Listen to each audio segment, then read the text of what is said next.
so much. Thank you.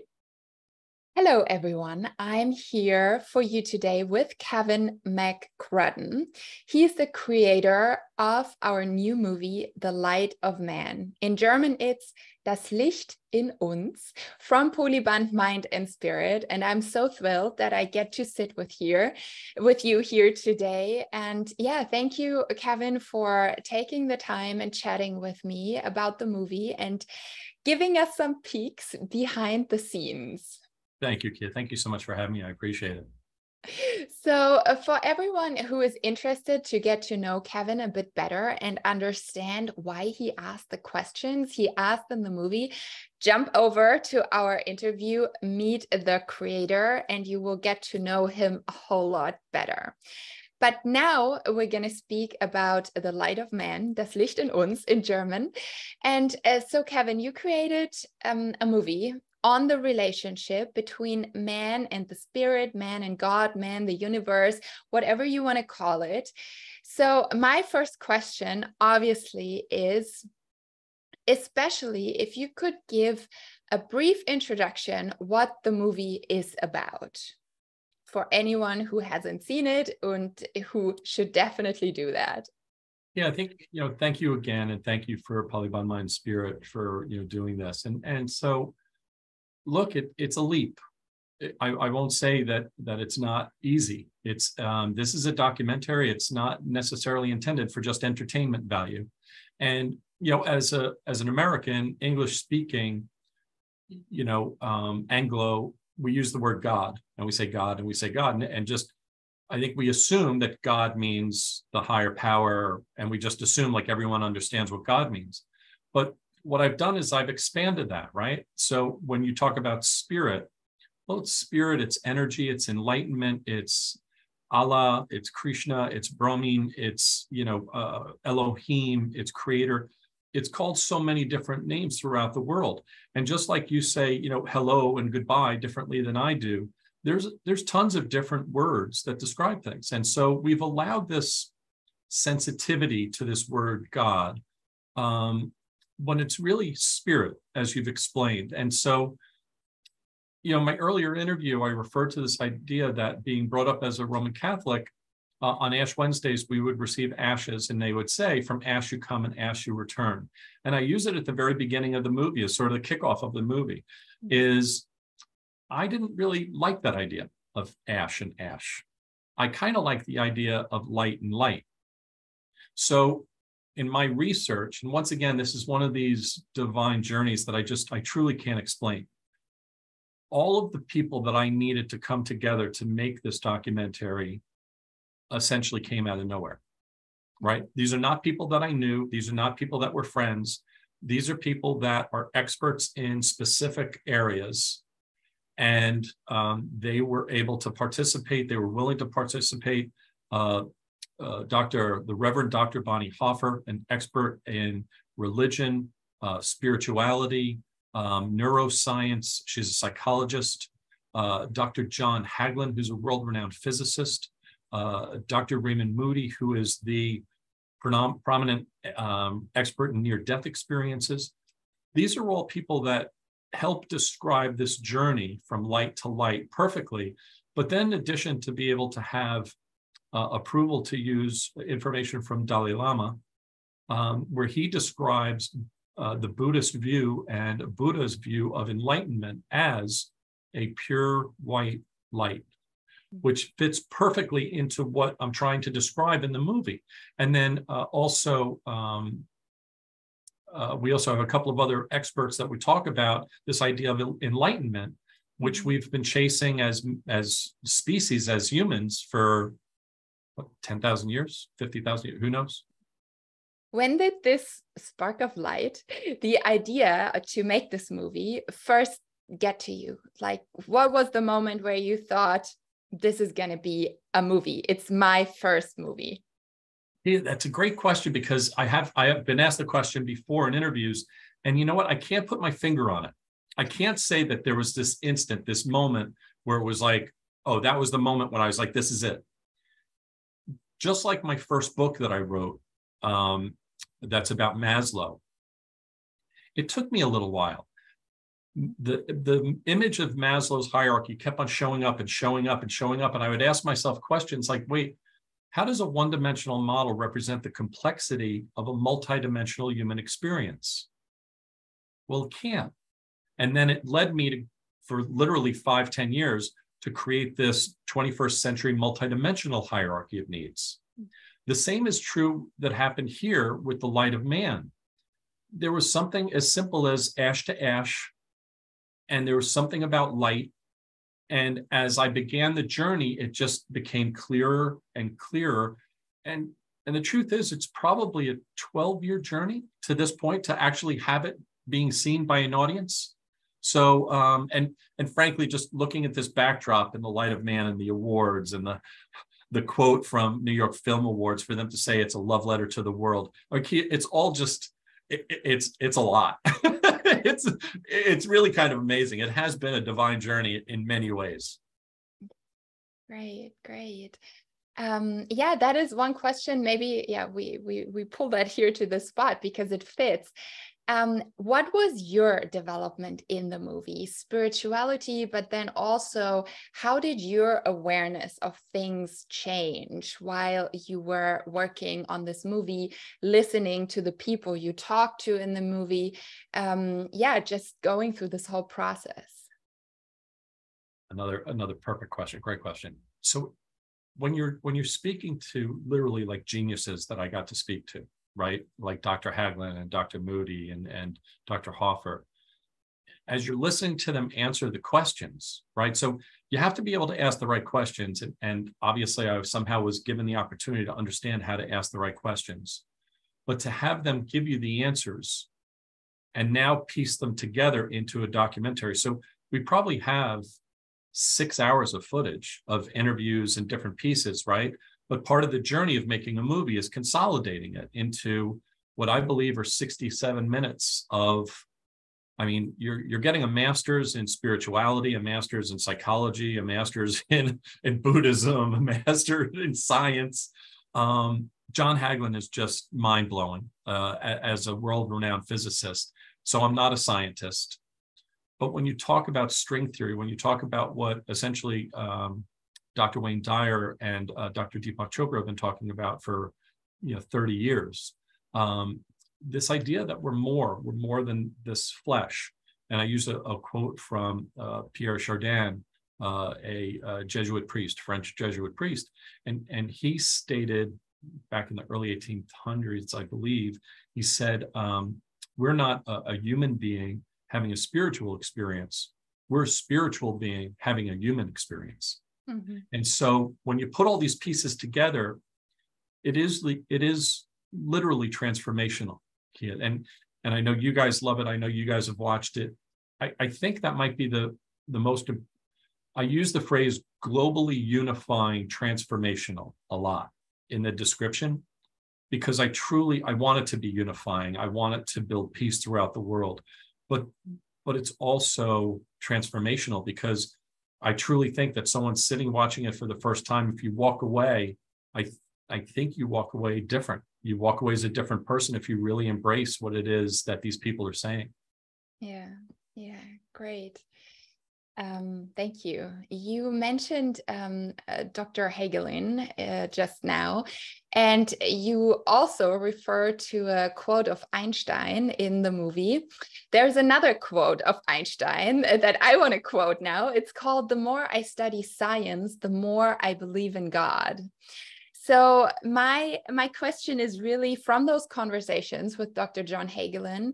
He's a Harvard graduate in physics, so he's really, very scientific person, and he shares a lot of spiritual insight. So what did you learn from these conversations, especially with him, and the connection of science and spirit and light, and the way to see light in a total different way than if you just look at it as from the quantum physics side?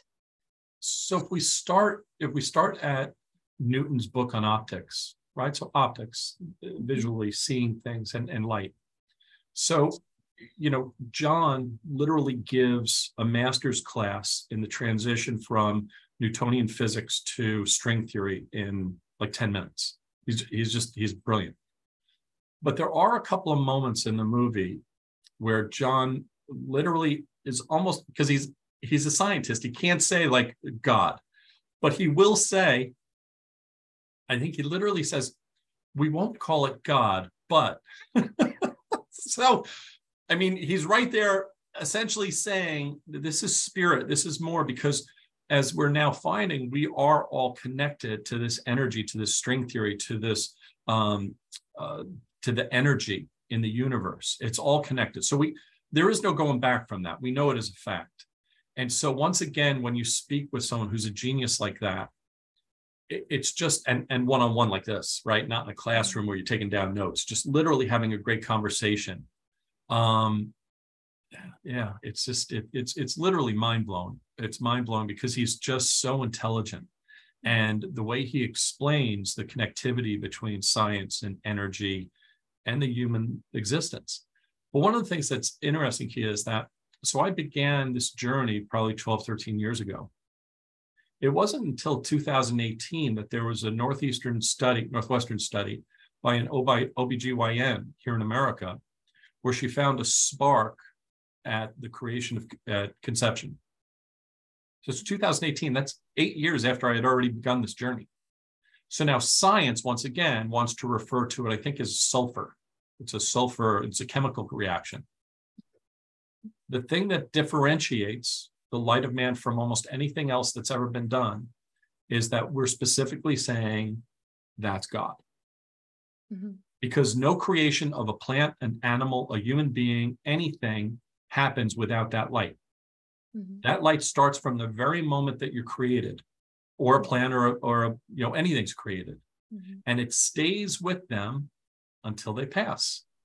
Mm-hmm. And so there was a study from a Dr. McDougall in 1921 or 22, where he was studying people that were dying during the Spanish flu, emphysema, and there was about 21 grams unaccounted for. He was trying to measure like if there was something that left the body as people passed. And so science and scientists and doctors dismissed it. He really didn't do much on the subject after that. But there is an interest that 21 grams maybe is accurate, that there is something that actually leaves the body. And now that's where Dr. Moody comes in, because now he's spoken to literally thousands of people that have died and come back. So look, we have people that say they can talk to people that are dead. We have people that are in that position, and that's great. But these are people literally that are alive, that passed away, went into the light, say they've spoken with God, connected with this energy, and then came back to tell us about it. Okay, yeah. Right? And it isn't one or two people, it's thousands of people. So when I listen to Raymond Moody and him telling his story, and what's very interesting is all three, actually four, Dr. Hoffer, Dr. Hagelin, Dr. Moody, and Maharishi Mahesh Yogi, and Dalai Lama all talk about consciousness. Mm-hmm. Indirectly, because that wasn't the conversation. None of the conversation was about consciousness, but they all talked about it. So I think that's the new revelation. That's the new transformation, is this idea of consciousness and spirit and energy. That's what we're made of. Yeah. And that's this next transformational experience for us. Yeah, so beautiful. Thank you. That gets me to the next question that I have for you, because you refer to the greeting namaste a lot in the movie, which means my light greets the light in you, or the other way around. And I was actually thrilled on my first travel to India to actually experience that what I knew here only from yoga studios, like, you would start and end the class with a namaste. There, it was actually a greeting. I was walking down the street and people would just say namaste to me, and I was totally flashed in that moment. So I think those are experiences that we make often in the Eastern world. And so my question is, if they can already see, I mean, obviously not everyone, but they are more in the tradition of seeing the light in each other. What do you think is missing currently in our Western society? Yeah, I think, once again, you're doing a brilliant job. I mean, great questions. I think my interest in using the reference to namaste has multiple reasons. So in working with an Indian university and Indian culture, I've become more exposed. And so it makes me appreciate this culture that essentially is 10,000 years old and has a lot of answers with Sanskrit, with Ayurveda, with all these studies. Like they have a lot of answers and we just ignore them. And so now if you go to Google and you type in namaste, the meaning of namaste, it'll say, I bow to you. That's it. We have to be careful about how words are being changed. And they're being changed because they're removing the original meanings. They're eliminating spiritual and religious context. And they're doing it on purpose, right? And so we have to just be careful, once again, as intellectuals and people that want to continue to not just preserve culture, but to preserve the understanding of what came before us. And in this case, namaste, the ancient meaning of namaste, so in yoga class, and I do yoga as well with my partner, Lori, is yes, it becomes the light in me acknowledges the light in you. And it's that simple. But actually the ancient meaning is it's the divine in me. That's different. And now that's really the light of man. That is the light of God. That is what I'm saying, is the divine light within me acknowledges the divine light within you.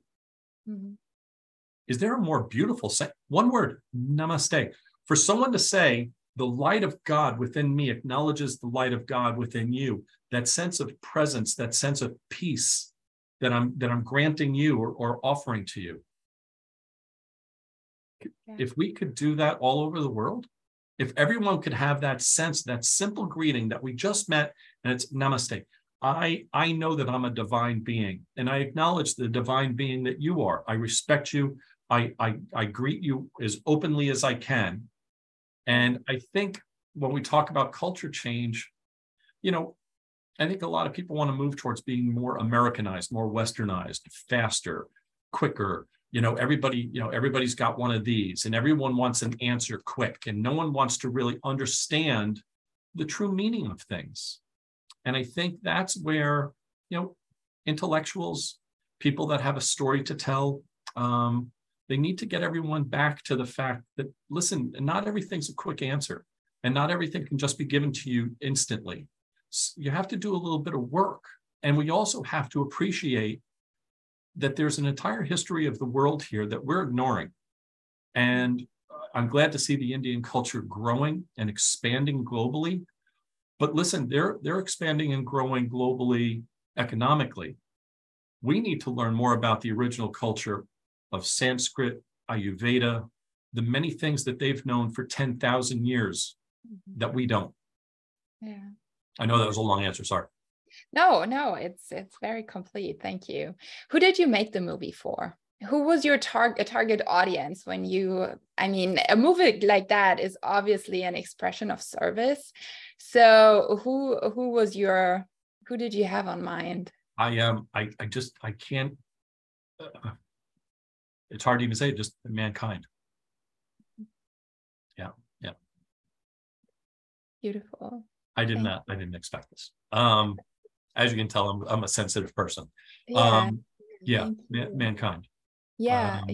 I mean, in the end, I kind of figured that the answer would look a little bit like that, because that's obviously mankind is who needs to see this. I don't think there is a certain type of person you can say, oh, only you or only you can you see that or should see that. But yeah, it's really pretty much for everyone, I think. And it's very, it opens consciousness for everyone.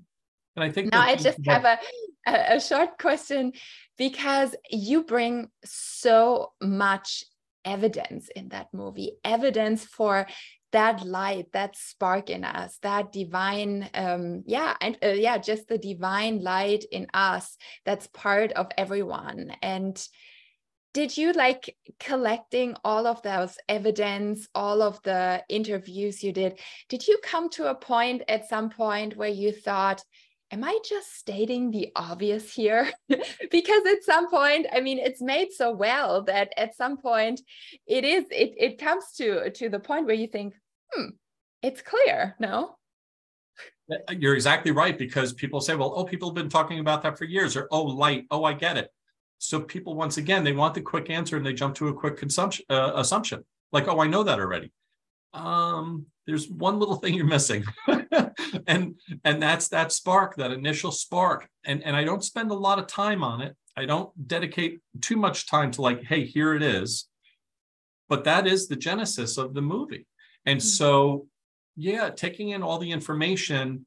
Look, Dalai Lama saying that Buddha talked about enlightenment being pure white light. I mean, that just is unbelievable, right? And so I think there are components of it where I was like, oh, yeah, like people will get this, like they'll get the connection.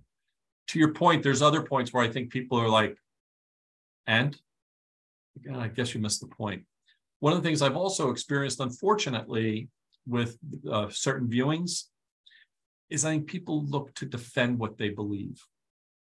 So they almost become defensive about what they've been taught, what they believe, as opposed to trying to be open.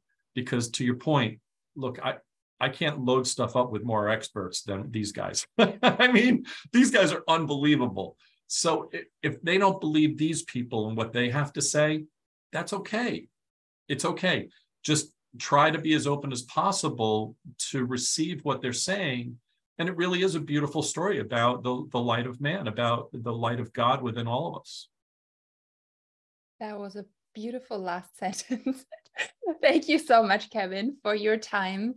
And I think I truly think it's a process for everyone, and everyone, has to open up a little more, or at least gets the chance by making, movies like this, by writing books, by whatever, people can get to.